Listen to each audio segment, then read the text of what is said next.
Então, nessa ação penal 504-6512-94, continuidade do depoimento do senhor ex-presidente Luiz Inácio Lula da Silva, o Ministério Público fez uma pergunta ao senhor ex-presidente e o senhor respondeu uma parte e o senhor tinha uma complementação. Agora o senhor fica à vontade para complementar, então. Fique à vontade, senhor ex-presidente. Veja, toda a agenda que está aqui, eu parto do pressuposto que tem acontecido. Agora, pode não ter acontecido por desmarcação de audiência da agenda dele ou minha. Tá? Quando eu quero crer que não houve demarcação, eu estou dizendo isso. Perfeito. Tá? Vou prosseguir, então, que é a última pergunta especificamente sobre essas marcações na agenda do senhor. Também foi juntado no evento 724, anexo 9, registros de contatos telefônicos no dia 28 de outubro de 2014, 3 de novembro de 2014, 7 de novembro de 2014, entre o senhor Léo Pinheiro e o senhor Paulo Okamoto. Em seguida, no dia 10 de novembro de 2014, consta a marcação de reunião entre o senhor e o senhor Léo Pinheiro. O senhor, de fato, encontrou com o senhor Léo Pinheiro nessa data? Eu, sinceramente, não tenho. Primeiro, o telefonema com relação ao Léo e ao Paulo Okamoto, os dois são vivos, pode perguntar para eles. Com relação ao que eu encontrei para o Léo, eu vou repetir a mesma coisa. Eu parto do pressuposto que, se está na minha agenda, eu posso ter encontrado e posso não ter encontrado. Sabe? Nessa oportunidade, o senhor tratou com ele a respeito do triplex? Não. Eu vou repetir outra vez, para ficar consagrado. Eu tratei do triplex com o Léo uma vez que ele foi no instituto dizer que eu tinha que visitar e o dia que eu fui visitar o prédio.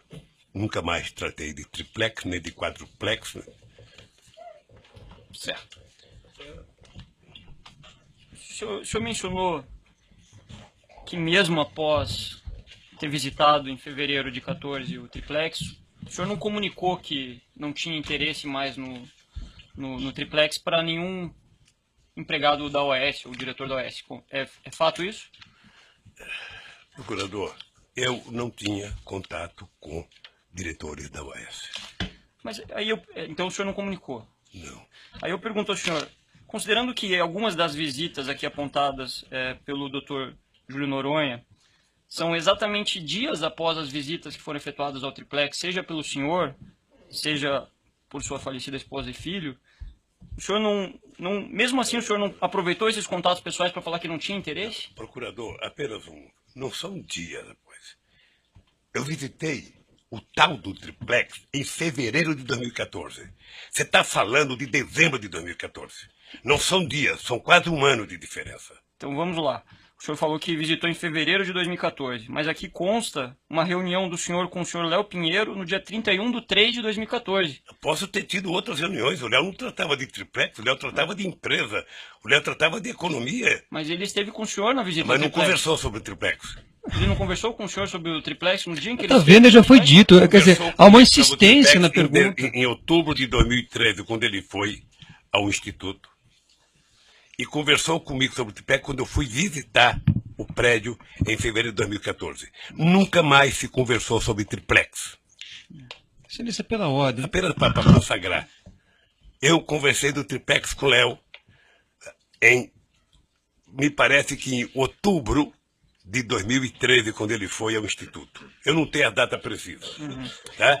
E só fui visitar o prédio em fevereiro de 2014. Nunca mais se conversou sobre o triplex. Uma outra questão aqui, já encerrando os questionamentos, senhor ex-presidente. O senhor mencionou que teve conversas com o senhor João Vacari, e aí eu pergunto ao senhor, depois que se tornou público depoimentos de colaboradores, no sentido de que João Vacari era a pessoa responsável por receber vantagens indevidas do Partido dos Trabalhadores, ou seja, no final do ano de 2014, início do ano de 2015, em alguma das oportunidades em que o senhor esteve com o João Vacari, o senhor indagou ele sobre isso, se de fato ele tinha recebido em nome do partido? Primeiro, eu aprendi com vocês, advogados, de que todo mundo é inocente até provar que ele é culpado. Tá? Portanto, o Vacari era tratado por mim como um dirigente nacional do Partido dos Trabalhadores. E eu não conversava de finanças de PT, porque eu não era da direção do PT. Ponto. Mas aí eu pergunto, foram diversas as pessoas a indicar que ele teria recebido, em favor do Partido dos Trabalhadores, vantagens indevidas. O senhor não perguntou se era verdade os fatos, independente do julgamento ou não? O senhor não perguntou se de fato aqueles fatos... Ele sempre negou. Ele sempre negou. Então o senhor perguntou e ele negou, é isso? Não importa se eu perguntei ou não, ele sempre negou. Negou pela imprensa, negou publicamente, negou enquanto do PT. Perguntando especificamente se o senhor conversou com ele sobre isso. Veja, eu sinceramente, não me interessa se eu perguntei ou não. O senhor não gostaria de responder, então? Não é que eu não gosto de responder, é que o Vacari não devia explicações a mim. Ele era da Executiva Nacional do PT e eu não era. Ele era tesoureiro do PT e eu não era. E o PT não tinha que prestar conta para mim das suas finanças. Eu entendi a sua linha de argumentação, mas é uma pergunta objetiva, senhor ex-presidente, com todo respeito. Então, o senhor chegou a conversar com ele sobre isso ou não? Acabar a nossa polêmica aqui, vamos dizer, eu perguntei e ele disse que não. Então o senhor perguntou para ele e ele disse que nunca recebeu. Perfeito. Tá bem assim? Não, eu só gostaria de que Não, o senhor... porque você precisava de qualquer jeito de uma resposta, então eu estou dando uma resposta. Não ia ficar nesse trocadilho entre o procurador e um ex-presidente, então eu quero resolver isso. Perfeito, Xúcio. O que está se perguntando aqui é a sua versão sobre os fatos. Espero que não seja por essa resposta minha que eu seja condenado. O senhor fique à vontade para responder ou não, mas a pergunta é sobre um fato objetivo. Eu agradeço a sua disponibilidade, senhor ex-presidente. Tem mais perguntas? Sem mais perguntas, Excelência. O assento de acusação tem perguntas? Os defensores que não do próprio acusado têm perguntas? Excelência, pela ordem. Querem fazer um intervalo de alguns minutos? Não, acho que vamos resolver, Excelência. É assim, Excelência. Peraí, Sou o único velhinho aqui, gente. Um momentinho só.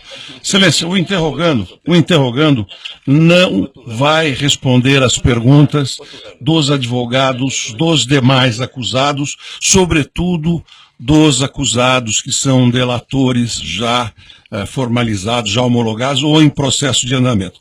De sorte que, em relação às perguntas formuladas por todos os advogados, o assistente de acusação já disse que não, o interrogando não vai responder. Certo, nós retomamos essa questão dentro de 5 minutos. 5 minutos.